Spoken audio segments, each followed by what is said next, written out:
नमस्कार दोस्तों, स्वागत है आपका फ्रीडम एकेडमी के यूट्यूब चैनल में। मैं मलकीत सिंह विश्व भूगोल मैपिंग श्रृंखला को आगे बढ़ाते हुए आज स्टार्ट करने जा रहे हैं यूरोप महाद्वीप की प्रमुख नदियों के बारे में। तो दोस्तों, आज की क्लास में हम यहाँ पर देखेंगे यूरोप महाद्वीप की प्रमुख नदियाँ। तो इन नदियों के अंतर्गत हमें दो तीन चीज़ों के बारे में हमें समझना होता है कि नदी का जो स्थिति है वो किस देश में है। ज़्यादा सोर्स इसके अंदर हमें नहीं देखने, कुछ ही प्रमुख नदियों के उद्गम स्थल हमें पढ़ने होते हैं। नहीं तो मुख्यतः इस नदी के अंदर आपको ये देखना होता है कि उस नदी की स्थिति क्या है।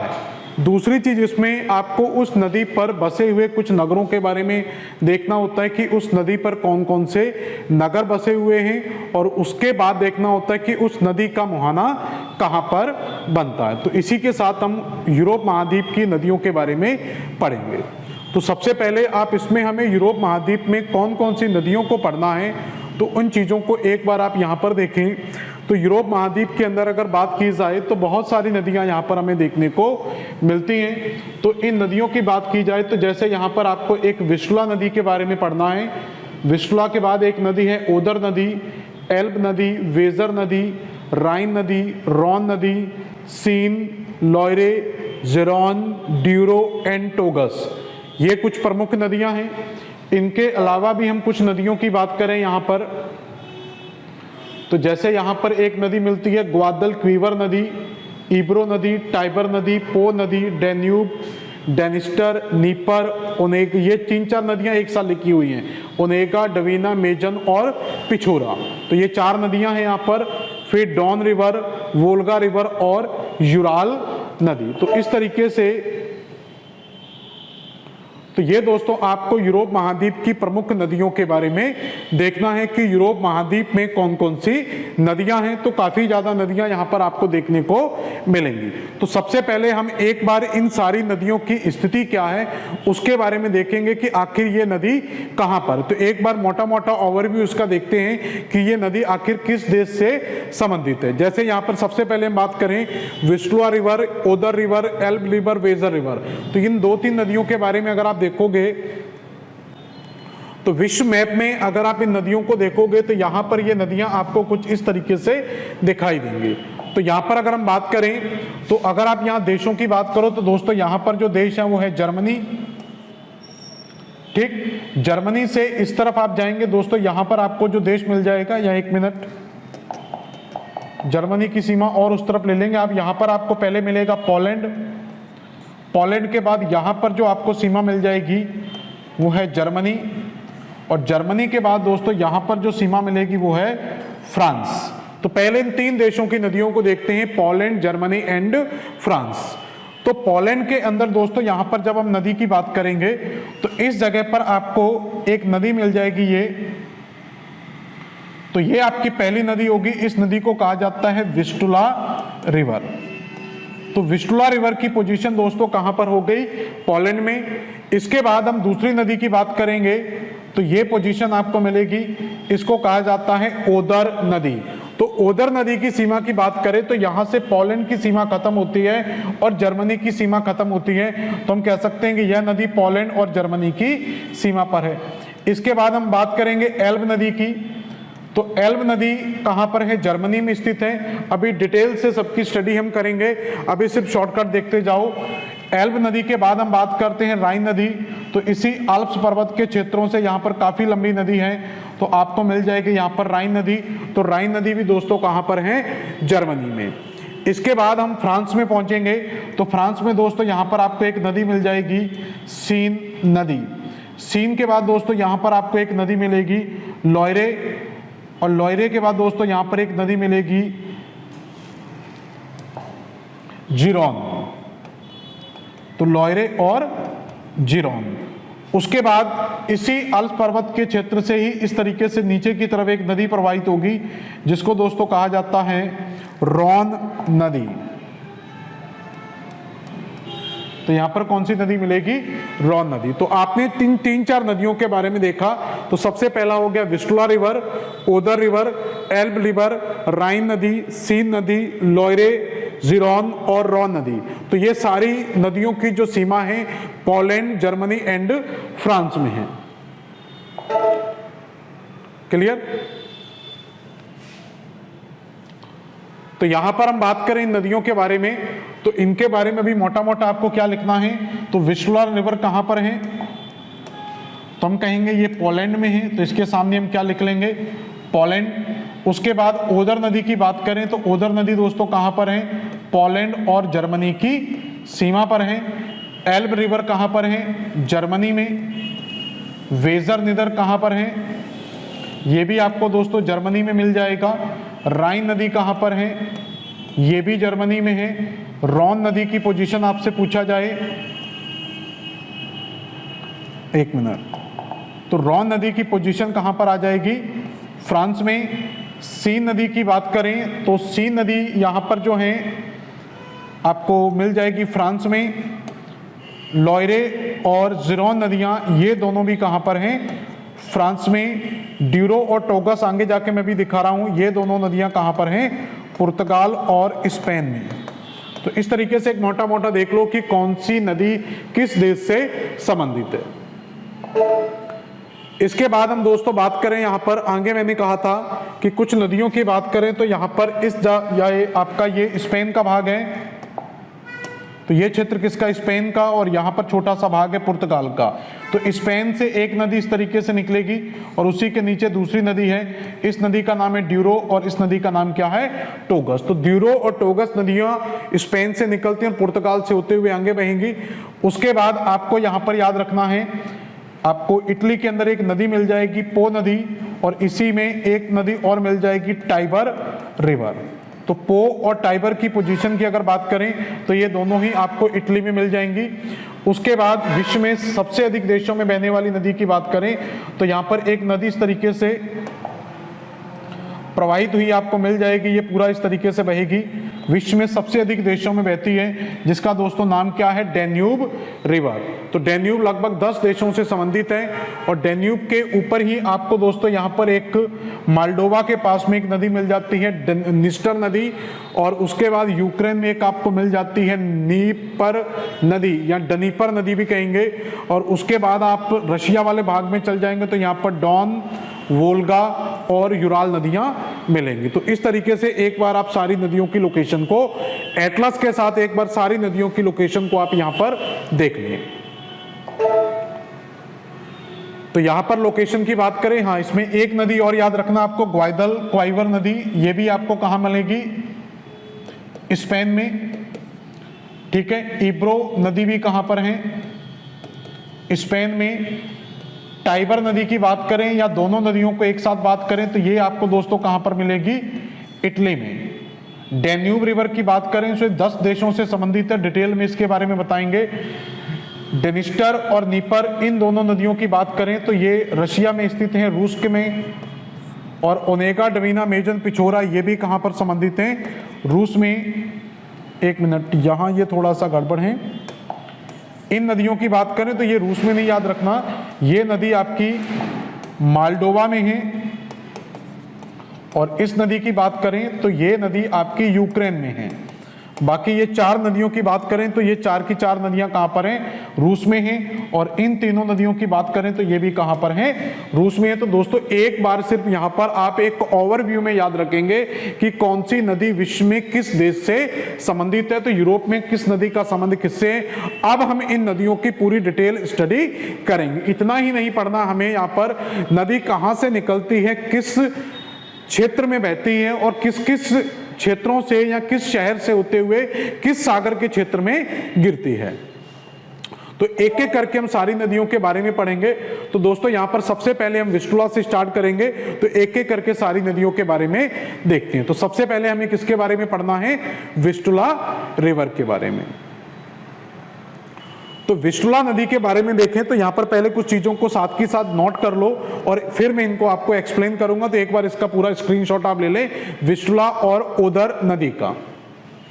तो देखें यहां पर, समझें इसको। तो मैंने कहा कि नदी के अंदर आपको 2-3 चीजें याद रखना है। जैसे हम बात करें विस्टुला रिवर की, तो हर नदी का आपको उद्गम याद नहीं करना है कि उसका सोर्स क्या है, कुछ ही मुख्य नदियों की बात करेंगे।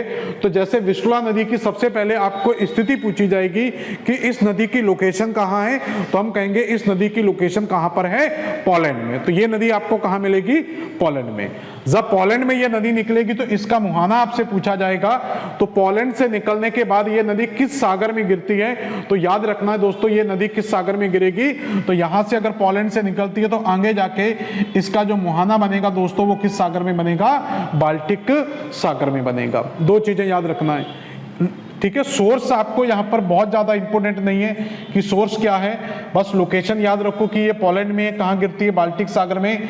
सिटी की बात करें कि इसके ऊपर कौन कौन से शहर बने हुए हैं या इसके आसपास कौन कौन से शहर बने हुए हैं। तो दोस्तों सबसे पहले बात करें तो इसके ऊपर एक शहर बना हुआ है जिसका नाम क्या है, वारसा। वारसा की बात करें तो पोलैंड की राजधानी का नाम भी क्या मैंने बताया था, वारसा पोलैंड की राजधानी है। और ये कॉटन टेक्सटाइल इंडस्ट्री के लिए प्रसिद्ध है, मतलब ये हम कहें कि ये किसके लिए प्रसिद्ध है, सूती वस्त्र उद्योग के लिए प्रसिद्ध है।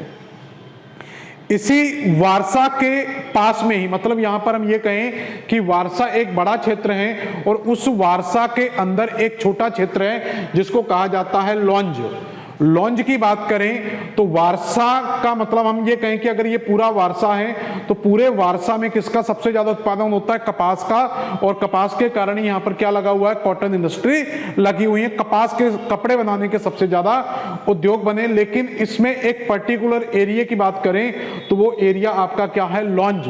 तो लॉन्ज में सबसे ज्यादा सूती वस्त्र उद्योग की फैक्ट्रियां लगी हुई हैं, इसलिए लॉन्ज को दोस्तों क्या कहा जाता है, मैनचेस्टर ऑफ पोलैंड कहा जाता है, पोलैंड का मैनचेस्टर कहा जाता है। तो सिंपल याद रखना है कि अगर आपसे क्वेश्चन आता है कि पोलैंड का मैनचेस्टर किसे कहा जाता है, तो सिंपल है कि आप इसमें आंसर क्या दे सकते हैं, हम इसमें आंसर दे सकते हैं लॉन्ज। अगर लॉन्ज आपको ऑप्शन में नहीं मिलता तो आप आंसर क्या दे सकते हैं, वारसा। क्लियर हो गया। इसके बाद बाल्टिक सागर में जब ये नदी गिरती है, इसी के मुहाने पर एक बंदरगाह है, गंडांस्क बंदरगाह। तो ये थोड़ा सा याद रखना, गंडांस्क बंदरगाह किसके किनारे पर है, विस्टुला नदी के किनारे पर। तो हर नदी के अंदर आपको दोस्तों 3-4 चीजें याद रखना है कि उस नदी की स्थिति क्या है, इसी तरीके से, और उसका अगर कोई उद्गम स्रोत इंपोर्टेंट हो तो लिखेंगे, नहीं तो नहीं लिखेंगे। ये स्थिति तो हर बार आपको बतानी है। और उस नदी का मुहाना कहाँ पर है, वो मुहाना आपको हर बार बताना है। उस नदी पर कोई शहर अगर बना हुआ है तो बताना है, नहीं तो नहीं बताना। मतलब स्थिति तो आपको सबसे पहले पता होना ही चाहिए। स्थिति के बारे में अगर आपको पता है तो उसका थोड़ा सा मुहाना याद रखो कि ये किस सागर में जाकर या किस महासागर में गिरती है। और अगर उसका उद्गम इंपोर्टेंट है तो देख लो, नहीं तो कम से कम उसके ऊपर जो शहर बने हुए हैं अगर हैं तो उनके बारे में देखें। जैसे विस्टुला नदी का उद्गम कहाँ से होता है, या लोकेशन क्या है, पोलैंड है, मुहाना कहाँ पर है, बाल्टिक सागर में, शहर कौन सा मेन, इसके ऊपर वारसा जो कॉटन वस्त्र उद्योग के लिए फेमस है और पोलैंड की राजधानी भी है। वारसा के कारण ही लॉन्ज में सबसे ज्यादा उद्योगों का विकास हुआ, इसी लॉन्ज को मैनचेस्टर ऑफ पोलैंड कहा जाता है। और इसी के मुहाने पर एक बंदरगाह है, गंडांस्क बंदरगाह। ऐसे ही हम दूसरी नदी की बात करेंगे यहाँ पर दोस्तों, ओदर रिवर। तो ओदर नवर की मैंने स्थिति क्या बताई थी कि जहां पर पोलैंड की सीमा खत्म होती है और जर्मनी की सीमा स्टार्ट होती है, तो दोनों देशों के बीच में एक प्राकृतिक सीमा का निर्धारण करती है दोस्तों ओदर रिवर। मतलब इसकी लोकेशन आपको पोलैंड और जर्मनी दोनों देशों में मिल सकती है। और इसका मुहाना कहां पर है, बाल्टिक सागर में है। तो इस तरीके से आप इसको पूरा नोट कर सकते हैं। अब इनकी आप स्थिति के बारे में अच्छे से समझना चाहें तो यहां पर आप इसको अच्छे से समझ सकते हैं। तो पहले वर्ल्ड मैप में आपको पोलैंड के बारे में क्लियर होना चाहिए। तो दोस्तों यहां पर मैंने आपको पोलैंड की स्थिति बताई थी और पोलैंड के आगे दोस्तों किसकी स्थिति है, जर्मनी की। इसके अंदर अगर हम देखें तो पोलैंड की राजधानी यहां पर आपको मिल जाएगी वारसा। इसी जगह से उद्गम होता है किसका, नदी का। तो इसी के कुछ माउंटेन रीजन से ये नदी निकलेगी और यहाँ वारसा के पास से होते हुए और इस गंडांस्क, ये देखो गंडांस्क बंदरगाह दिया हुआ है, और गंडांस्क बंदरगाह के बाद इसका मुहाना दोस्तों कहाँ पर बनेगा, बाल्टिक सागर में। वारसा मैंने बताया, वारसा किसके लिए फेमस है? सूती वस्त्र उद्योगों के लिए। और इसी वारसा के पास में दोस्तों एक जगह है लॉन्ज, इसलिए लॉन्ज को पोलैंड का मैनचेस्टर कहा जाता है, क्योंकि वारसा से ज्यादा उद्योग कहां पर है? लॉन्ज में। अगर आपको लॉन्ज ऑप्शन में ना मिले तो आप वारसा आंसर लगा सकते हैं। तो दोस्तों इस रिवर का नाम क्या है? Vistula river. तो बस ये याद रखना, लोकेशन याद रखना। देखो किताबों से आप चाहो तो इसको रट भी सकते हो कि नदी कहां पर है, पोलैंड में है, इसके ऊपर कौन सा शहर बना, लेकिन जो मैप में आप देखकर पढ़ोगे, ऑक्सफोर्ड एटलस आप साथ में रखते हैं, अगर आप किसी की स्थिति को देखकर याद करते हो तो दोस्तों वो लंबे समय तक आपको याद रहता है। तो ये इमेज आपके दिमाग में सेट हो जाएगी। तो पोलैंड में आपको विस्टुला रिवर मिली जिस पर वारसा स्थित है, और वारसा के पास में लॉन्ज है जो सूती वस्त्र उद्योग है, और इसी के मुहाने पर एक बंदरगाह है गंडांस्क, और इसका निकास कहां पर होता है? बाल्टिक सागर में। इसी के बाद बात करें तो पोलैंड से ही एक नदी और निकलती है जो पोलैंड और जर्मनी की सीमा से होते हुए तो किस में गिरेगी दोस्तों? ये भी क्षेत्र किसका है? बाल्टिक सागर का। तो निकलेगी ये पोलैंड से, तो इस रिवर को क्या कहा जाता है? Other river. तो हम कह सकते हैं ओदर रिवर दोस्तों पोलैंड और जर्मनी के बीच में प्राकृतिक सीमा का निर्धारण करती है। तो ये दो नदियों की बात हो गई। इसके बाद हम अगली नदियों की बात करें यहां पर, तो हमने ये दो नदियां पढ़ ली, विस्टुला और ओदर। इसके बाद हम तीसरी नदी की बात करें तो यहां पर मोस्ट इंपोर्टेंट रिवर मिलती है आपको एल्ब नदी। तो एल्ब नदी में भी सबसे पहले आपको क्या याद रखना है कि एल्ब नदी की स्थिति क्या है? तो दोस्तों हम कहेंगे कि एल्ब नदी की स्थिति क्या है? पूर्वी जर्मनी, या आप याद रख सकते हैं यहां पर जर्मनी के बारे में। इसका जो मुहाना कहां पर होता है? उत्तरी सागर में। और इसी नदी पर दोस्तों यहां पर जो शहर बने हुए हैं, इस पर एक शहर बना हुआ है द्रेसडन और एक शहर बना हुआ है बर्लिन। द्रेसडन की बात करें तो दोस्तों यहां पर द्रेसडन क्ले मतलब होता है यहां पर चीनी मिट्टी के लिए फेमस है, मतलब यहां पर चीनी मिट्टी से संबंधित सामान बहुत ज्यादा मिलते हैं। जैसे हमारे यहाँ कुम्हार वगैरह कच्चे घड़े वगैरह बनाते हैं, उस तरीके से ये आपकी कच्ची मिट्टी या चीनी मिट्टी के लिए दोस्तों प्रसिद्ध है।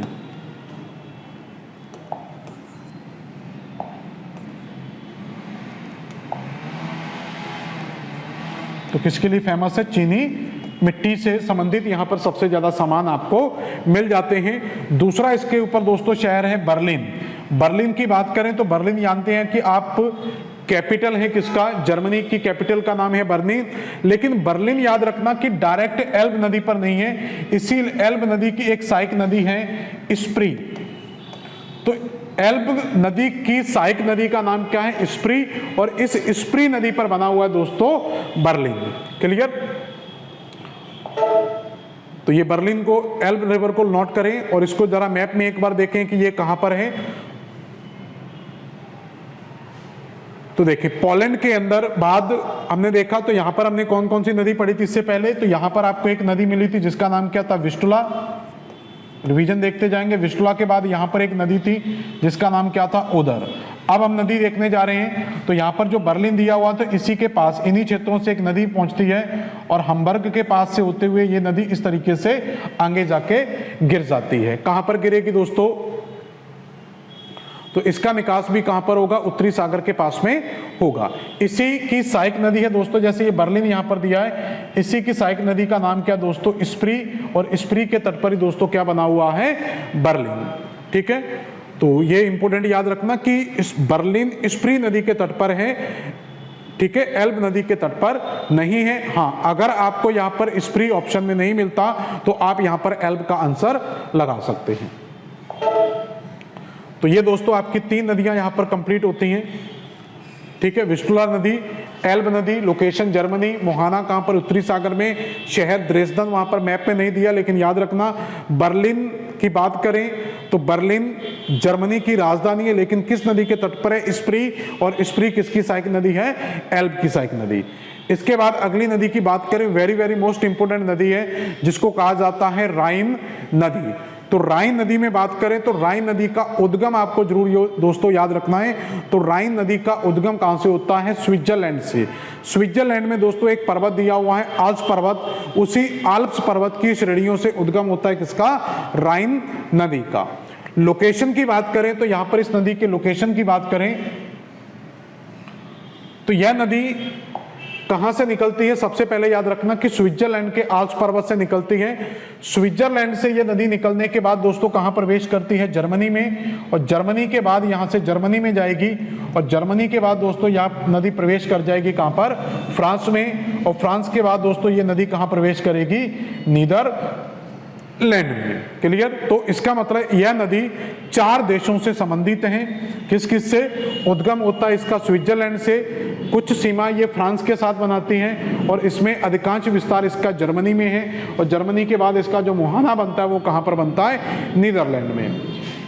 जब यहाँ पर ये जर्मनी और फ्रांस के बीच में दोस्तों यह नदी प्रवाहित होती है, तो फ्रांस और जर्मनी के बीच में बाउंड्री पर ही 2 पर्वत हैं, ब्लैक फॉरेस्ट पर्वत और वॉस्जेस पर्वत, और उन दोनों पर्वतों के जो ब्लैक फॉरेस्ट पर्वत है वो दोस्तों जर्मनी की साइड है, और जो वॉस्जेस पर्वत है वो फ्रांस की साइड है। अभी मैप में मैं दिखा दूंगा आपको। उन दोनों पर्वत के नाम क्या है? ब्लॉक पर्वत के उदाहरण है, और उन्हीं के बीच में एक रिफ्ट वैली का निर्माण होता है। उसी रिफ्ट वैली को कहा जाता है राइन रिफ्ट वैली। तो हम ये कह सकते हैं कि राइन नदी किसके बीच में बहती है? एक भ्रंश घाटी के बीच में प्रवाहित होती है। क्लियर? किसके बीच में है? तो राइन रिफ्ट वैली किसके बीच में बनती है? ब्लैक फॉरेस्ट और वॉस्जेस पर्वत के बीच में बनती है, और दोनों के दोनों दोस्तों यहाँ पर कैसे पर्वत हैं? एक ब्लॉक माउंटेन। अभी सिर्फ डाटा को लिख लो, अभी मैं मैप के साथ आपको समझा दूंगा। तो उद्गम दोस्तों कहाँ से होता है? स्विट्जरलैंड के आल्प्स पर्वत से। स्विट्जरलैंड से निकलने के बाद यह नदी फ्रांस और जर्मनी की सीमा में प्रवाहित होती है, और इसी सीमा पर एक तरफ ब्लैक फॉरेस्ट पर्वत है और एक तरफ वॉस्जेस पर्वत है। ब्लैक फॉरेस्ट पर्वत याद रखना दोस्तों ये किस तरफ है? जर्मनी में, और वॉस्जेस पर्वत किस साइड है? फ्रांस में। मतलब यहां पर हम ये कहें कि एक पर्वत इस साइड है, एक पर्वत इस साइड है, इन दोनों के बीच में ये नदी प्रवाहित होती है। तो भ्रंश घाटी में, इसी भ्रंश घाटी को कहा जाता है राइन भ्रंश घाटी। मुहाने की बात करें तो इसका मुहाना कहां पर है? उत्तरी सागर में, और इस नदी पर जर्मनी के बहुत बड़े बड़े शहर बने हुए हैं। जैसे एक शहर की बात करें, यहां पर दिया हुआ दोस्तों स्टुटगार्ट, एक शहर की बात करें फ्रैंकफर्ट, फिर एसन, और एक दिया हुआ है रोटरडम। इन तीनों की बात करें तो ये तीनों दोस्तों कहां पर हैं? जर्मनी में, और रोटरडम की बात करें तो दोस्तों ये कहां पर है? नीदरलैंड में। तो स्टुटगार्ट की बात करें तो दोस्तों स्टुटगार्ट ऑटोमोबाइल्स के लिए प्रसिद्ध है। फ्रैंकफर्ट की बात करें तो फ्रैंकफर्ट इस नदी पर बना हुआ एक बंदरगाह है, मतलब एक व्यस्त नदी बंदरगाह आप इसे कह सकते हैं। एसन की बात करें तो एसन यहाँ पर दोस्तों कच्चे लोहे के लिए प्रसिद्ध है। इसी एसन के पास में जर्मनी में कुछ क्षेत्र हैं जिसको कहा जाता है रूर और वेस्टाफिला। तो रूर और वेस्टाफिला की बात करें तो रूर और वेस्टाफिला दो एक ऐसे क्षेत्र हैं जो जर्मनी में स्थित हैं और खनिज के सबसे बड़े क्षेत्र हैं जहां पर कोयला और लोहा सबसे ज़्यादा मिलता है। तो रूर एक ऐसा क्षेत्र है जर्मनी का जहां खनिज संसाधनों की दृष्टि से पूरे विश्व में संपन्न क्षेत्र माना जाता है। इसलिए दोस्तों यहां पर एक क्वेश्चन पूछा गया था एक बार पटवारी एग्जाम में कि भारत का रूर किसे कहा जाता है। तो भारत के रूर कहने का मतलब ये हो गया कि भारत में खनिज संसाधनों का सबसे बड़ा बेल्ट कौन सा है।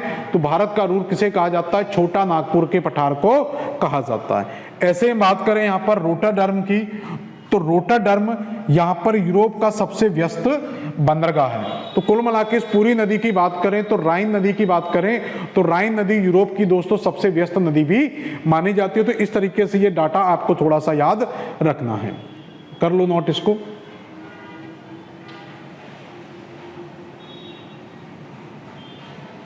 इसके बाद दोस्तों बात करें यहां पर, तो इस नदी को आप कुछ इस तरीके से यहां पर समझ सकते हैं। तो देखो यहां पर पूरी चीजें दी हुई हैं, जैसे ये स्विट्जरलैंड दिया हुआ है, स्विट्जरलैंड के इस साइड आपको जर्मनी मिल जाएगा और जर्मनी के इस साइड क्या दिया हुआ है दोस्तों? फ्रांस। तो फ्रांस और जर्मनी के नीचे ही आपको स्विट्जरलैंड मिल जाता है। एक बार वर्ल्ड मैप में इसको मैं और दिखा दूंगा। तो स्विट्जरलैंड के ऊपर क्या है? जर्मनी, और इस साइड क्या दिया हुआ है? फ्रांस। तो इस नदी के उद्गम की बात करें तो दोस्तों इस नदी का उद्गम कहां से हो रहा है? तो यह नदी निकलती कहां से है? स्विट्जरलैंड से। तो हम कहेंगे कि इस नदी का उद्गम कहां से होता है? स्विट्जरलैंड से। और स्विट्जरलैंड से निकलने के बाद यह नदी यहां पर पहुंचती है। जब यहां पर यह नदी प्रवाहित होगी तो ये बाउंड्री आपको दिखाई दे रही है, पूरी बाउंड्री किसकी है? तो इस साइड पूरी फ्रांस की बाउंड्री है और इस साइड किसकी बाउंड्री है? जर्मनी की। तो यहां पर एक साइड हो गया फ्रांस और इस साइड क्या हो गया दोस्तों, जर्मनी। फ्रांस की साइड में यहां पर एक पर्वत है, इस साइड दोस्तों एक पर्वत मिलता है, और फिर इस जर्मनी की साइड में यहां पर एक पर्वत मिलता है। तो इस तरीके से दो यहां पर पर्वत मिलते हैं। इन पर्वतों की बात करें तो इस वाले पर्वत को क्या कहा जाता है,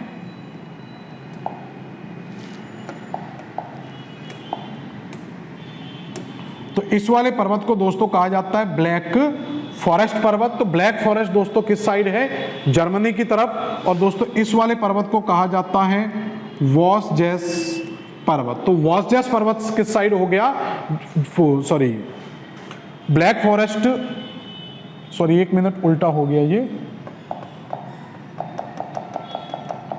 ठीक है। तो ये दो जो पर्वत यहां पर दोस्तों मिलते हैं, एक बार दोबारा से देखें,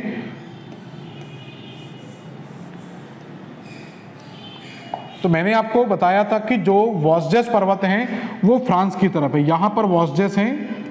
तो वॉसजेस किस साइड हो गया, फ्रांस उस साइड है तो वॉसजेस इस साइड आएगा, तो जर्मनी इस साइड है, तो ब्लैक फॉरेस्ट पर्वत किस साइड आ जाएगा, जर्मनी की साइड।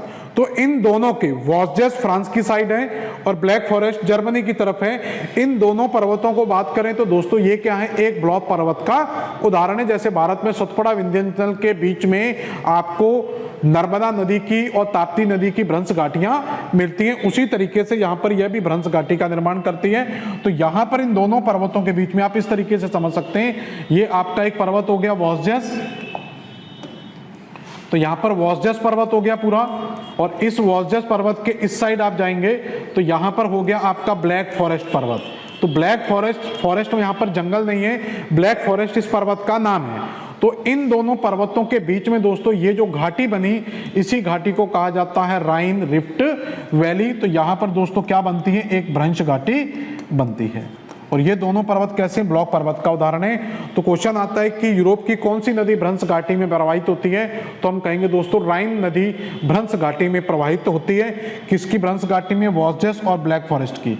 इसके बाद आप आगे देखें तो ये नदी यहां से प्रवाहित होगी, और इसके बाद ये नदी पूरी तरीके से जर्मनी में एंटर करती है, और जर्मनी से होते हुए इस तरीके से ये नदी यहां तक जाएगी। तो ये पूरा क्षेत्र किसका हो गया, जर्मनी में। तो अधिकांश प्रवाह इसका किस देश में है, जर्मनी में। और जर्मनी के बाद दोस्तों ये कई शाखाओं में बंटकर यहां पर प्रवेश कर जाती है, कौन से देश में, नीदरलैंड में। तो यहां पर जो दोस्तों देश मिलेगा वो कौन सा मिलेगा, नीदरलैंड। तो अब नदी आपको समझ में आया, तो कहां से निकली, स्विट्जरलैंड से, फ्रांस और जर्मनी के बीच में सीमा बनाई, और उसके बाद जर्मनी में प्रवेश की।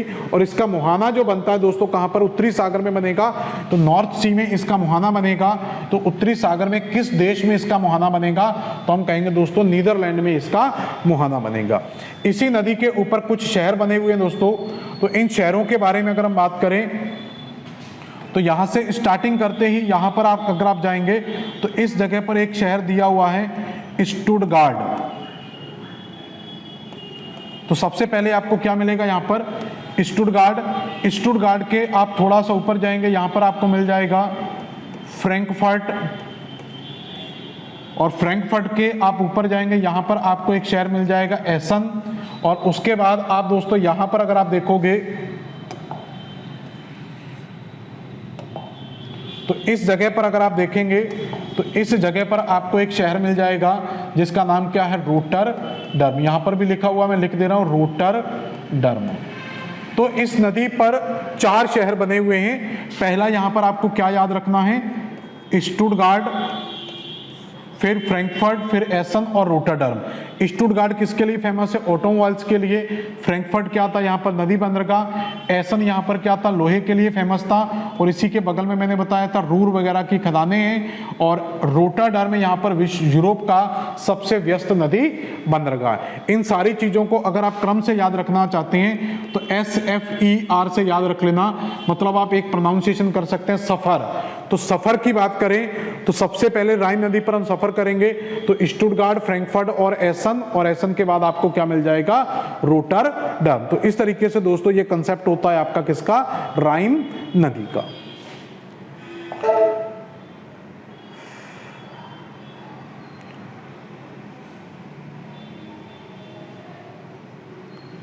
ठीक है, तो यहां पर हमने यहां तक पढ़ चुके थे राइन नदी।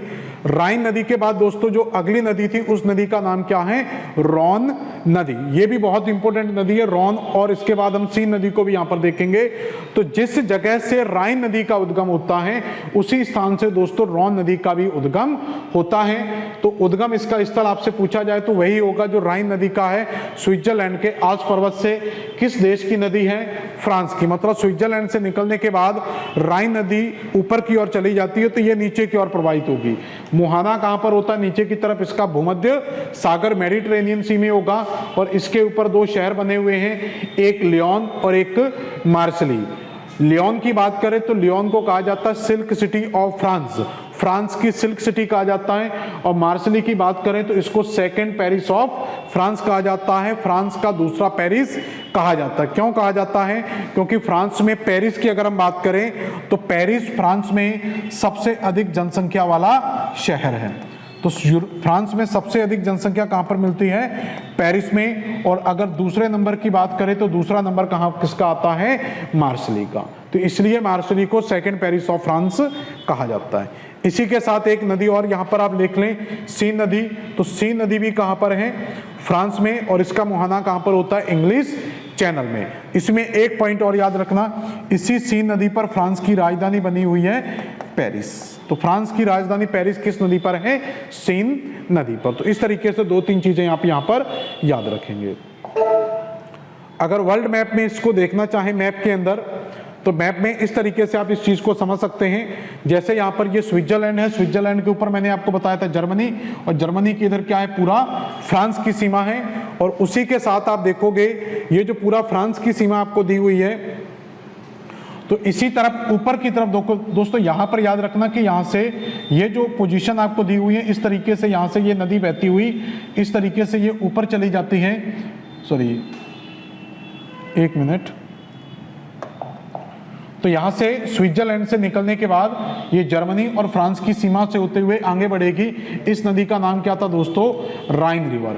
और इसी स्विट्जरलैंड के पर्वतीय क्षेत्रों से, इसी स्विट्जरलैंड से ये नदी निकलती है। और स्विट्जरलैंड से निकलने के बाद इस तरीके से ये नदी प्रवाहित होगी और ये नदी पूरा दक्षिण की ओर प्रवाहित होगी। और दक्षिण की ओर प्रवाहित होते हुए दोस्तों कहां गिरेगी? भूमध्य सागर में। इस नदी को क्या कहा जाता है? रॉन नदी। तो रॉन नदी की बात करें तो रॉन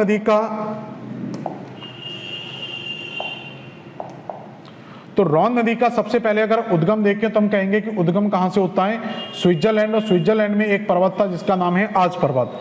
और इसी में जब ये स्विट्जरलैंड से फ्रांस में इंटर करती है तो यहीं पर एक इसके ऊपर दोस्तों झील भी दी हुई है जिसको कहा जाता है जिनेवा झील। और जिनेवा झील के पास में ही यहाँ पर एक शहर भी दिया हुआ इसके ऊपर, जिनेवा। और जिनेवा के बाद दोस्तों ये आपका स्विट्जरलैंड वाली बाउंड्री में है।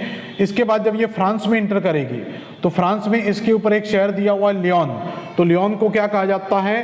फ्रांस की सिल्क सिटी कहा जाता है। और उसके बाद ये फ्रांस की दक्षिणी सीमा पर प्रवाहित होती हुई इस तरीके से आगे आएगी। और इसी के पास में एक शहर है मार्सिली। तो मार्सिली को क्या कहा जाता है? सेकंड पेरिस ऑफ फ्रांस कहा जाता है, जो खनिज तेलों के लिए प्रसिद्ध है। और इसका मुहाना कहां पर बनेगा दोस्तों? भूमध्य सागर में। तो इस तरीके से दोस्तों ये सीमा होती है किसकी? रॉन नदी की। तो राइन और रॉन नदी दोनों का ही उद्गम कहां से होता है? आल्प्स पर्वत से होता है। तो राइन, रॉन। और इसके बाद सीन नदी की भी बात करें यहां पर, तो सीन नदी अगर आपको देखना है तो यहां पर मैं एक मैप में आपको सीन नदी दिखा दे रहा हूं। तो यहां पर देखो, एक बार इसमें मैप में देख लेते हैं हम ये लोग। तो यहां पर भी एक बार हम चाहें तो नदी को समझ सकते हैं। तो स्विट्जरलैंड से यहां से निकलने के बाद इस तरीके से फ्रैंकफर्ट से होते हुए और ये एम्स्टर्डम के पास नीदरलैंड में जाकर नदी गिरती है। इसको दोस्तों क्या कहा जाता है? राइन नदी। और इसी में इस तरीके से नीचे की ओर जिनेवा, और जिनेवा के बाद लियोन, और लियोन के बाद मार्सिली के पास में जो नदी गिरेगी उसको क्या कहा जाता है? रॉन नदी। तो राइन नदी ऊपर की ओर प्रवाहित होती है तो रॉन नदी नीचे की ओर प्रवाहित होती है। तो किससे निकल के जाएगी? लियोन से। और नीचे क्या मिलेगा? मार्सिली। लियोन को क्या कहा जाता है? Silk city. और मार्सिली को क्या कहा जाता है? Second Paris of France. निकास कहां पर होगा? भूमध्य सागर में। इसी के बाद एक दोस्तों यहां पर एक नदी मिलती है, सीन नदी। और सीन नदी पर दोस्तों फ्रांस की कौन सी राजधानी बनी हुई है? पेरिस। इसके बाद दो नदियां मैं यहां पर आपको और बता दे रहा हूं। तो एक नदी आपको यहां मिलेगी और एक नदी की पोजीशन यहां पर मिलेगी। तो इसका नाम है दोस्तों लॉयरे नदी। और इसका नाम है दोस्तों जेरोन नदी। तो लॉयरे और जेरोन नदियां भी दोस्तों याद रखना किस देश की नदियां हैं, फ्रांस की प्रमुख नदियां हैं। लॉयरे नदी का निकास और जेरोन नदी का निकास कहां पर होता है, बिस्के की खाड़ी में होता है। लॉयरे नदी के मुहाने पर दोस्तों एक जगह है जिसको कहा जाता है नांटिस, और जेरोन नदी के मुहाने पर एक जगह है जिसको कहा जाता है बॉर्डियक्स या बोर्डो भी कहा जाता है। नांटिक्स की बात करें दोस्तों यहां पर, तो नांटिक्स यहां पर कागज उद्योग के लिए फेमस है। किसके लिए फेमस है, पेपर इंडस्ट्री, कागज उद्योग के लिए। और बॉर्डियक्स की बात करें तो बॉर्डियक्स दोस्तों यहां पर वाइन इंडस्ट्री के लिए फेमस है, शराब उद्योगों के लिए प्रसिद्ध है। यहां पर दोस्तों याद रखना यूरोप में भूमध्य सागरीय क्षेत्र में जितने भी देश आते हैं वहां पर रसदार फलों का सबसे ज्यादा उत्पादन होता है, इस कारण यहां पर सबसे ज्यादा शराब उद्योगों का भी विकास हुआ है। तो ये लॉयरे और जेरोन नदी हो गई। अब लॉयरे और जेरोन नदी की डाटा को भी आप लिख सकते हैं यहां पर। सीन नदी मैंने आपको बता ही दिया। तो लॉयरे और जेरोन नदी की सेम चीज हो गई। तो लॉयरे नदी की लोकेशन क्या है, फ्रांस। मुहाना कहां पर होता है, बिस्के की खाड़ी में। और इसके ऊपर कौन सा शहर है, नांटिस।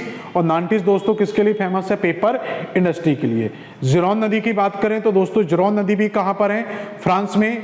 और जेरोन नदी का मुहाना भी कहां पर बनता है, बिस्के की खाड़ी में। और जेरोन नदी के ऊपर कौन सा देश शहर स्थित है, बॉर्डियक्स, जो दोस्तों किसके लिए फेमस है, शराब उद्योगों के लिए प्रसिद्ध है। लॉयरे जेरोन के बाद दोस्तों हम बात करें तो यहां पर एक नदी मिलेगी, दो एक साथ याद रखना, ड्यूरो और टोगस नदियां। तो ड्यूरो नदी की लोकेशन की बात करें तो मैंने बताया था स्पेन और पुर्तगाल में इनकी लोकेशन मिलेगी। और इनके मुहाने की बात करें तो दोस्तों कहां पर है, अटलांटिक महासागर में इसका मुहाना मिलेगा। ड्यूरो नदी के मुहाने पर ही एक शहर बना हुआ है जिसको नाम है पोर्टो। और पोर्टो भी दोस्तों यहां पर शराब उद्योग के लिए प्रसिद्ध है। उसके बाद हम दूसरी बात करते हैं टोगस नदी की। तो टोगस नदी भी ड्यूरो नदी के बिल्कुल नीचे आपको मिलती है। तो टोगस नदी भी कहां पर बहती है, स्पेन और पुर्तगाल की सीमा पर बहती है। और इसका भी निकास दोस्तों सेम अटलांटिक महासागर में होता है। और इसके ऊपर पुर्तगाल की राजधानी लिस्बन बनी हुई है। इसके बाद मैं एक साथ मैप में दिखा दूंगा, पहले दो तीन नदियों को समझ लें। एक नदी आपको मिलती है दोस्तों ग्वादलक्विवर नदी। तो ग्वादलक्विवर नदी की पोजीशन भी आपको कहां पर मिलती है, स्पेन में मिलती है। इसी ग्वादलक्विवर के मुहाने की बात करें तो इसका मुहाना भी कहां पर है, अटलांटिक महासागर में। और जहां पर अटलांटिक महासागर में गिरती है इसी के मुहाने के पास में दोस्तों एक जगह है जिसे कहा जाता है काडिज। यहां पर एक काडिज की खाड़ी भी है, या इसको कहा जाता है काडिज। और काडिज दोस्तों याद रखना पूरे विश्व में काडिज कॉर्क के उत्पादन के लिए प्रसिद्ध है। पूरे विश्व में कॉर्क का सबसे ज्यादा निर्यात कहां से किया जाता है, काडिज की खाड़ी से किया जाता है। अब आप लोग कहेंगे सर ये काडिज क्या होता है, तो काडिज याद रखना नॉर्मली जो हमने चिड़िया बल्ला आपने खेला होगा, उस चिड़िया के शटल के पीछे जो छोटा सा इस तरीके से एक गद्दी लगी रहती है, उस गद्दी का जो मटेरियल है वो कॉर्क का बना होता है। या फिर आपने कुछ दवाइयां देखी होंगी, दवाइयों के ढक्कन के पीछे, ढक्कन के अंदर एक रबड़ लगी रहती है, पतली सी रबड़ रहती है, काफी मजबूत रहती है, एयर टाइट करने के लिए उसको लगाया जाता है। तो उसी को दोस्तों हम क्या कहते हैं, कॉर्क के नाम से जानते। तो पूरे वर्ल्ड में कॉर्क का सबसे ज्यादा निर्यात कहां से किया जाता है, काडिज से किया जाता है। कहां पर है ये, स्पेन में। काडिज के पास में एक जगह है सिविल्ले, या सिविले भी बोल देते हैं, सिवल्ले। सिवल्ले की बात करें तो सिवल्ले में पूरे यूरोप के तापमान की बात करें तो पूरे यूरोप में सबसे ज्यादा तापमान आपको कहां मिलता है, सिवल्ले में मिलता है। उसके बाद इब्रो नदी की बात करें तो इब्रो नदी भी स्पेन की प्रमुख नदी है। इस नदी के उद्गम की या उद्गम स्थल की बात करें, इसके सोर्स की बात करें तो स्पेन में बिस्के की खाड़ी के मुहाने तट पर एक पर्वत दिया हुआ है दोस्तों जिसको कहा जाता है कैंटाबेरियन पर्वत। तो इस नदी का सोर्स क्या याद रखना, कैंटाबेरियन पर्वत। लोकेशन क्या है, स्पेन। और मुहाना इसका कहां पर बनता है, भूमध्य सागर में। तो चार नदियां आपने यहां पर देखी, ड्यूरो, टोगस, ग्वादलक्विवर और इब्रो नदी। इसके बाद टाइबर को बाद में देखेंगे, पहले इन चार नदियों के बारे में आप एक बार समझ लें। तो इन चार नदियों की पोजीशन को एक बार समझते हैं। तो इनकी पोजीशन को समझने के लिए दोस्तों आपको कहां पहुंचना पड़ेगा, स्पेन में। तो यहां पर हम दोस्तों पहुंचते हैं स्पेन और पुर्तगाल की सीमा पर। तो जब स्पेन और पुर्तगाल की सीमा पर पहुंचेंगे तो पुर्तगाल से एक नदी निकलती है,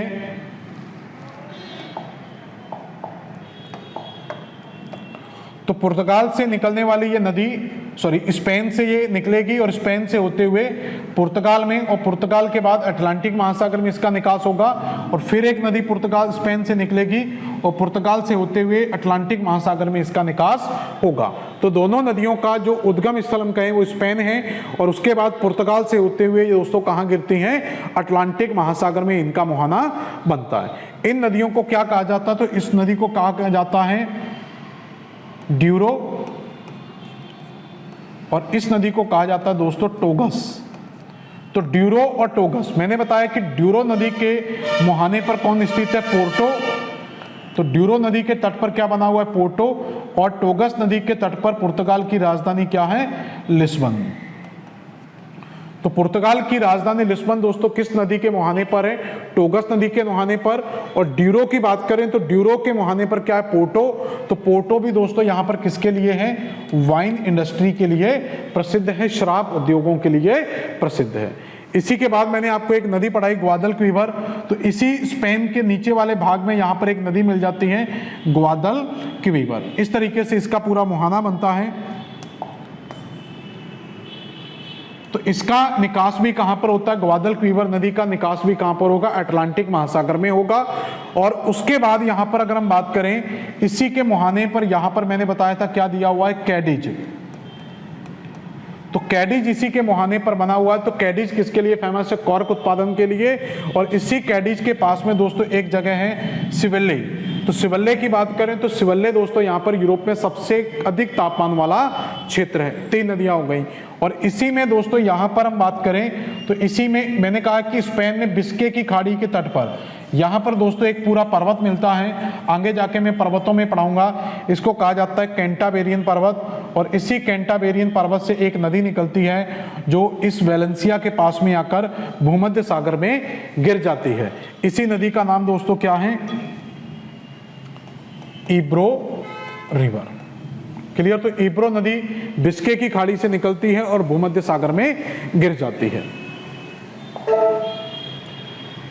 तो ये नदियां हो गई आपकी प्रमुख 4 नदियां।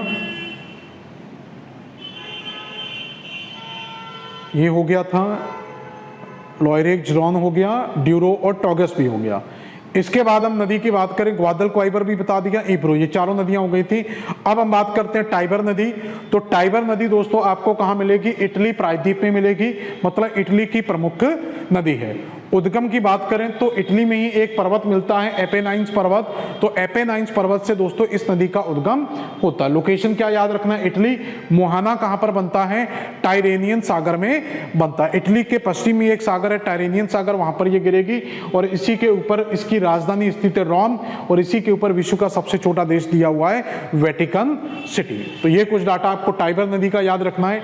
टाइबर के बाद एक नदी और देख लो यहाँ पर, पो नदी। पो नदी का उद्गम भी कहां से होता है, आल्प्स पर्वत से। तो आल्प्स पर्वत की बात करें तो आल्प्स पर्वत से दोस्तों अगर बात करें तो आल्प्स पर्वत से एक ऊपर की ओर नदी जा रही थी, उसका नाम क्या था, राइन। और इस तरफ एक नदी निकल कर आ रही थी जिसका नाम क्या था, रॉन। और इधर एक नदी निकल कर आती है दोस्तों, इसका नाम क्या है, पो। एक मिनट, हेलो, क्लास चांग बात करना, अरे क्लास लेने करता हूँ नहीं, ठीक है। तो यहां पर एक नदी क्या हो गई, ऊपर की तरफ कौन सी चलती है, राइन नदी। और इधर कौन सी हमने फ्रांस की तरफ पढ़ी थी, रॉन नदी। और इसी से निकलती है पो नदी। तो तीनों नदियों का उद्गम कहां से होता है, आल्प्स पर्वत से ही होता है। तो उद्गम कहां से हो गया, आल्प्स पर्वत से। स्थिति कहां पर मिल जाएगी आपको, इटली में। मुहाना कहां पर होगा, इसका एड्रियाटिक सागर में। इसके ऊपर 3 शहर आपको याद रखना है, मिलान, तुरिन और वेनिस। मिलान की बात करें तो मिलान दोस्तों यहां पर सूती वस्त्र उद्योग के लिए प्रसिद्ध है, इसलिए इसको इटली का मैनचेस्टर कहा जाता है। तुरिन की बात करें तो दोस्तों यहाँ पर तुरिन ऑटोमोबाइल्स के लिए प्रसिद्ध है, इसलिए तुरिन को इटली का ऑटोमोबाइल्स का क्षेत्र होने के कारण इटली का डेट्रॉइट भी कहा जाता है। और वेनिस की बात करें तो वेनिस यहाँ पर दोस्तों हथकरघा उद्योग, हैंडीक्राफ्ट इंडस्ट्री के लिए प्रसिद्ध है। तो ये 3 शहर यहाँ पर आपको याद रखने हैं। अब इन दोनों नदियों की लोकेशन के बारे में हम देखें फटाफट यहाँ से। तो यहां पर आपको ये इनकी लोकेशन मिल जाएगी। तो सबसे पहले आपको पहुंचना होगा इटली पेनिनसुला में। तो इटली पेनिनसुला के अंदर हम जाएंगे तो यहां पर ये इटली प्रायद्वीप दिया हुआ है। तो इटली प्रायद्वीप में यहां पर एक पर्वत दिया हुआ वॉसजस पर्वत, और उसी वॉसजस पर्वत से दोस्तों ये नदी निकलती है, छोटी सी नदी है, और यहां से प्रवाहित होती हुई टायरेनियन सागर में दोस्तों ये नदी गिरेगी। और इसी के मुहाने पर क्या बना हुआ है, रोम, और इसी के पास में दिया हुआ है आपका वेटिकन सिटी, जो विश्व का सबसे छोटा देश है। तो इस नदी को क्या कहा जाता है दोस्तों, टाइबर नदी। इसी टाइबर के बाद हम बात करें, स्विट्जरलैंड से एक नदी निकलती है यहां से। इसके ऊपर मैंने 2 नदियां बताई थी, ऊपर कौन सी नदी जाती है, राइन, और इस तरफ कौन सी नदी जाती है, रॉन, और इधर कौन सी नदी आएगी, पो। तो मिलान से होते हुए और इस वेनिस के पास इसका मुहाना बनता है। तो कौन से सागर में बनेगा दोस्तों, एड्रियाटिक सागर में इसका मुहाना बनेगा। तो इसके ऊपर एक शहर बना हुआ है दोस्तों मिलान, और इसके मुहाने पर एक दिया हुआ है वेनिस, और इसी के पास में दोस्तों एक शहर और है जिसको कहा जाता है त्यूरिन। तो वेनिस किसके लिए फेमस है, हैंडीक्राफ्ट के लिए। ट्यूरिन किसके लिए फेमस है, ऑटोमोबाइल्स के लिए। और मिलान किसके लिए फेमस था, वस्त्र उद्योग के लिए। इसलिए मिलान को क्या कहते हैं, इटली का मैनचेस्टर कहते हैं, ट्यूरिन को इटली का डेट्रॉइट कहेंगे, और वेनिस किसके लिए, हैंडीक्राफ्ट के लिए। तो ये 2 नदियां आपकी दोस्तों यहां पर कंप्लीट होती हैं। बना लो इनको एक बार।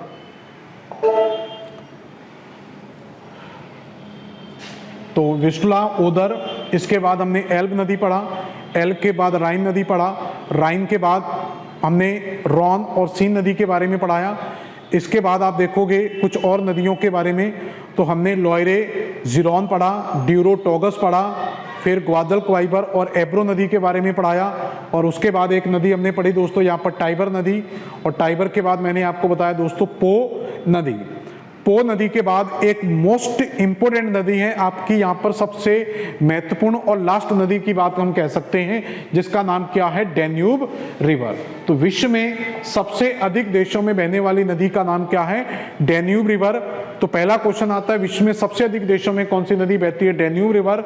और घास के मैदानों में प्रवाहित होने के कारण दोस्तों इसको ग्रीन रिवर भी कहा जाता है। तो डैन्यूब के 2 फैक्ट याद रखना, विश्व में सबसे अधिक देशों में ये प्रवाहित होती है, और इस नदी को ग्रीन रिवर भी कहा जाता है। अब इस नदी के उद्गम की बात करें तो इस नदी का उद्गम कहां से होता है, जर्मनी के ब्लैक फॉरेस्ट से होता है। तो उद्गम कहां से होगा, जर्मनी के ब्लैक फॉरेस्ट से। अब ये किन किन देशों में बहेगी, तो यह नदी की बात करें तो जर्मनी से निकलने के बाद दोस्तों ये इंटर करती है, तो जर्मनी के नीचे दिया हुआ है ऑस्ट्रिया। ऑस्ट्रिया से निकलने के बाद दोस्तों ये इंटर करती है स्लोवाकिया में। तो ऑस्ट्रिया और स्लोवाकिया की बाउंड्री से होते हुए दोस्तों ये इंटर करेगी कहां पर, हंगरी में। और हंगरी के बाद आप नीचे जाएंगे तो एक देश मिल जाएगा आपको, जैसे यहां पर आप जर्मनी, जर्मनी के बाद कहां गई, ऑस्ट्रिया, फिर स्लोवाकिया, और फिर कहां जाएगी, हंगरी। तो हंगरी की बात करें तो यहां पर स्लोवाकिया और हंगरी की सीमा पर रहेगी, जर्मनी के बाद ऑस्ट्रिया, फिर स्लोवाकिया और हंगरी की सीमा पर, और उसके बाद हंगरी में ये नीचे आ जाएगी, और उसके बाद इंटर कर जाएगी क्रोशिया। क्रोशिया में याद रखना सिर्फ क्रोशिया की बाउंड्री को टच करती है, और फिर पूर्णतः आ जाएगी सर्बिया में, और सर्बिया के बाद रोमानिया और बुल्गारिया की सीमा से होते हुए यूक्रेन को टच करेगी, और यूक्रेन को टच करने के बाद इसका मुहाना कहां बनेगा, काला सागर में बनेगा। इसी नदी के ऊपर काफी शहर हैं, जिसमें 2 इंपोर्टेंट याद रखना, ऑस्ट्रिया की राजधानी वियना इसी नदी पर है, और हंगरी की राजधानी बुडापेस्ट इसी नदी पर है। महत्वपूर्ण की बात करें तो यूरोप की दूसरी सबसे बड़ी नदी है, इसको ग्रीन रिवर भी कहा जाता है, और विश्व में सबसे अधिक देशों में प्रवाहित होने वाली नदी भी है। तो एक बार ये सारा डाटा को आप नोट कर लें, फिर मैं आपको इसके बारे में समझाता हूं। अब यहां पर इसको समझें डैन्यूब रिवर को। तो मैंने क्या कहा कि डैन्यूब रिवर का उद्गम कहां से होता है, जर्मनी से। तो सबसे पहले जर्मनी में बात करें तो ये सीमा देखो, यहां पर सीमा बता दे रहा हूं मैं एक बार सारी। तो यहां पर देखोगे तो यहां से ये पूरी जो बाउंड्री लाइन दी हुई है, तो यहाँ सीमाएं आपको सही दिखाई नहीं दे रही, तो ये सीमा दोस्तों किसकी हो जाती है, जर्मनी की। और जर्मनी के बाद दोस्तों यहाँ से जो सीमा है, ये सीमा किसकी है दोस्तों, ऑस्ट्रिया की। और इसके ऊपर दोस्तों ये जो पूरी सीमा है ये किसकी है, स्लोवाकिया की। और स्लोवाकिया के बाद दोस्तों यहाँ पर ये जो पूरा देश दिया हुआ है ये कौन सा है, हंगरी। तो स्लोवाकिया के ऊपर हंगरी हो गया। और हंगरी के बाद जाएंगे दोस्तों यहाँ पर ये जो पूरी सीमा दी हुई है ये पूरी, तो ये पूरे देश की सीमा की बात करें तो ये सीमा किस देश की है, सर्बिया की। सर्बिया के बाद इसके ऊपर इसी बाउंड्री लाइन से सीमा बनती है, इस सीमा के ऊपर है रोमानिया और नीचे है बुल्गारिया। और यहाँ थोड़ी सी सीमा दोस्तों आ जाती है किसकी, यूक्रेन की। तो पूरी अगर हम इसकी स्टडी को देखें पूरी नदी की, तो ये नदी कहाँ से निकलेगी, जर्मनी से। तो सबसे पहले उद्गम होगा इसका जर्मनी से। तो जर्मनी के कहां से, ब्लैक फॉरेस्ट से। जर्मनी से निकलने के बाद दोस्तों ये नदी कहां प्रवेश करेगी, ऑस्ट्रिया में। ऑस्ट्रिया पर ही इसमें एक लिंज शहर भी दिया हुआ है और ऑस्ट्रिया में ही ऑस्ट्रिया की राजधानी वियना इसके ऊपर दी हुई है। ऑस्ट्रिया से दोस्तों ये नदी प्रवाहित होगी और ऑस्ट्रिया के बाद दोस्तों ये नदी की पोजीशन आप यहां पर देखेंगे। तो इस पोजीशन को अगर आप देखें तो ये पोजीशन किसके साथ बनी हुई है, स्लोवाकिया और हंगरी की सीमा पर बनी हुई है। मतलब इससे ऊपर स्लोवाकिया और इसके नीचे हंगरी है। तो दोनों देशों की सीमा बनाने के बाद ये हंगरी में आ जाती है और यहीं पर हंगरी की राजधानी आपको बुडापेस्ट मिल जाएगी और यहीं पर एक हंगरी का मैदान भी दिया हुआ है। इसलिए इसको ग्रीन कहते हैं क्योंकि ये काफी मैदानों से होकर प्रवाहित होगी। हंगरी से होने के बाद दोस्तों ये नदी इस तरीके से आएगी और इंटर कर जाएगी दोस्तों कहां पर, सर्बिया में। और यहां पर दोस्तों दिया हुआ है क्रोशिया। तो क्रोशिया के साथ सिर्फ याद रखना ये अपनी सीमा को साझी करेगी, सिर्फ बाउंड्री टच करेगी क्रोशिया से और क्रोशिया के बाद एंटर कर जाएगी सर्बिया में। और सर्बिया के बाद दोस्तों यहां पर ये नदी प्रवाहित होगी और रोमानिया और बुल्गारिया के बीच में अपनी अंतर्राष्ट्रीय सीमा बनाएगी। और उसके बाद कुछ शाखाएं इसकी यहां से होते हुए और यूक्रेन को टच करने के बाद दोस्तों इसका निकास कहां पर हो जाएगा, काला सागर में। तो ब्लैक सी में दोस्तों इसका निकास होगा। तो कितने देशों से ये नदी प्रवाहित होकर गई, तो यहाँ पर अगर आप इनके देशों की काउंटिंग करें तो यहाँ पर सबसे पहले आप देखोगे तो सबसे पहले आपको देश मिल जाएगा जर्मनी। दूसरे देश की बात करें हम ऑस्ट्रिया, तीसरा यहाँ पर स्लोवाकिया की सीमा, चौथी यहाँ पर हंगरी की सीमा, पांचवा यहाँ पर सर्बिया, छठवां बुल्गारिया, सातवां रोमानिया और यहाँ पर आठवां आपका हो जाएगा यूक्रेन। और यूक्रेन के बाद यहाँ पर मैंने आपको कहा है कि थोड़ी सी सीमा किसको टच करेगी, क्रोशिया को। तो इस तरीके से टोटल अगर आप देशों को देखें तो हम कहेंगे कि ये जर्मनी के बाद कहाँ एंटर करती है, ऑस्ट्रिया 2 और उसके बाद स्लोवाकिया और हंगरी की सीमा बनाती है 3 और 4 और उसके बाद एंटर करेगी सर्बिया में 5 और क्रोशिया को ऐड कर लोगे 6, रोमानिया बुल्गारिया 7 8 और यहाँ पर यूक्रेन की सीमा की बात करें तो 9 हो जाते हैं। और इसी में दोस्तों एक देश और है यहाँ पर थोड़ा सा, मालडोवा। तो मालडोवा की माना जाता थोड़ी सी सीमा को टच करती है। तो टोटल आपको मोटा मोटा याद रखना है कि 10 देशों में यह नदी प्रवाहित होती है। और इसी को क्या कहा जाता है, ग्रीन रिवर कहा जाता है। विश्व की यूरोप की दूसरी सबसे बड़ी नदी है और विश्व में सबसे अधिक देशों में प्रवाहित होने वाली नदी है। तो ये दोस्तों आपकी डैन्यूब नदी भी कंप्लीट होती है। डैन्यूब नदी के बात करें तो कुछ छोटी छोटी नदियां हैं, इनको एक बार सभी को देख लें। एक मिलती है निस्टर या डनिस्टर नदी, एक मिलती है नीपर या डनीपर नदी। डनिस्टर नदी की लोकेशन बात करें तो कहां पर है, मालडोवा और यूक्रेन में मिलती है। मुहाना इसका कहां पर है, काला सागर में। डनीपर नदी की लोकेशन यूक्रेन है, मुहाना कहां पर है, काला सागर में। और इसी के ऊपर यूक्रेन की राजधानी की बनी हुई है। बस ये छोटी छोटी नदियां हैं, बस याद रख लेना इनको। इसके बाद बात करें यहाँ पर आपको एक मिलेगी डॉन रिवर। तो डॉन रिवर की लोकेशन कहां पर है, रसिया और मुहाना इसका कहां पर है, एजोव सागर में। इसके बात करें यहाँ पर एक वोल्गा नदी। तो वोल्गा नदी की लोकेशन भी कहाँ पर है, रशिया में। मुहाना कहाँ पर है, कैस्पियन सागर में। और याद रखना वोल्गा यूरोप की सबसे लंबी नदी है और डैन्यूब इसमें दूसरे स्थान पर आती है। तो वोल्गा यूरोप की सबसे लंबी नदी हो जाएगी। इसके बाद बात करें यहाँ पर एक यूराल नदी मिलती है। तो यूराल नदी की लोकेशन भी रशिया में यूराल पर्वत के पास मिल जाएगी और मुहाना इसका कहाँ पर है, कैस्पियन सागर में है। इसके बाद रशिया के ऊपर वाले भाग में 4 नदियां मिलती हैं, ओनेगा, डवीना, मेजन और पिछोरा। चारों नदियां रशिया में स्थित हैं और इनका निकास कहां पर होता है, आर्कटिक महासागर में होता है। तो इस तरीके से दोस्तों यूरोप की ये प्रमुख नदियां हैं। तो इन 4-5 नदियों की एक बार आप लोकेशन को भी देख लें। तो यहां पर आप देखोगे इन नदियों की आपको लोकेशन मिल जाएगी। तो यहां पर आपको मिल जाएगी, देखो, तो यहां पर आपको डनिस्टर नदी मिल जाएगी और डनिस्टर नदी के पास में यहां पर आपको डनीपर नदी मिल जाएगी। तो दोनों ही नदियों का निकास कहां पर हो रहा है दोस्तों, काला सागर में। और इसके बाद आपको यहां पर डॉन रिवर मिल जाएगी, निकास कहां पर होता है दोस्तों, एजोव सागर में। और उसी के पास दोस्तों यहां पर एक नदी मिल जाएगी आपको, वोल्गा नदी, काफी लंबी चौड़ी नदी है वोल्गा नदी। तो वोल्गा नदी का निकास कहां पर होता है, कैस्पियन सागर में।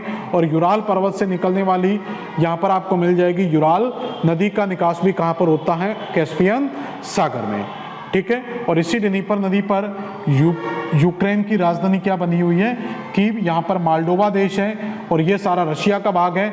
और इसी में 4 नदियां आपकी और मिलती हैं ऊपर की तरफ। इनमें ऊपर सिर्फ याद रख लेना, जैसे यहाँ पर ये दिया हुआ है ओनेगा, ओनेगा के बाद यहाँ पर जैसे ये डवीना दिया हुआ है, ऐसे यहाँ मेजन और पिछोरा भी मिल जाती है। यहाँ पर मेजन और यहाँ पर पिछोरा, तो चारों को क्रम से याद रखना, ओनेगा, डवीना, मेजन और पिछोरा। तो ये 4 नदियाँ आपको मिलती हैं। तो ये चारों 5 नदियाँ कहाँ की हैं, रशिया की नदियाँ। और निकास कहाँ पर होता है, आर्कटिक महासागर में होता है। तो दोस्तों इस प्रकार यूरोप महाद्वीप की सारी नदियाँ यहाँ पर आपकी कंप्लीट होती हैं। थोड़ी सी चीज़ें और इसमें हम पढ़ेंगे।